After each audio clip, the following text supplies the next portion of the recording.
We are presenting a project called Scott's Run North.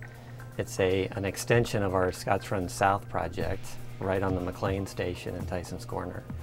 And it's at the intersection of Route 123 and Scotts Crossing Road.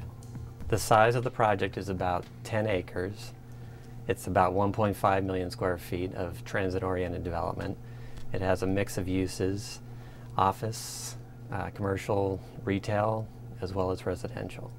We generally align the commercial office buildings along Route 123 for visibility, and the residential components are along Scott's Run, which is on the north part of the site. And as part of our Scott's Run South development, we're building a fairly significant urban park right at the McLean metro station.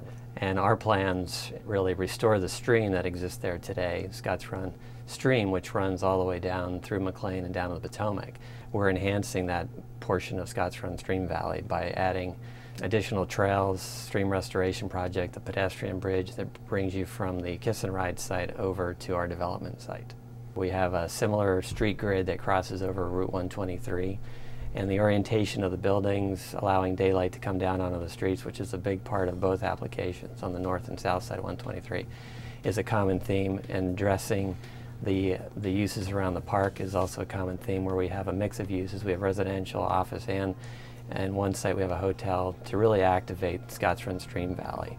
So we really have like an eyes on the park type of feel for Scott's Run.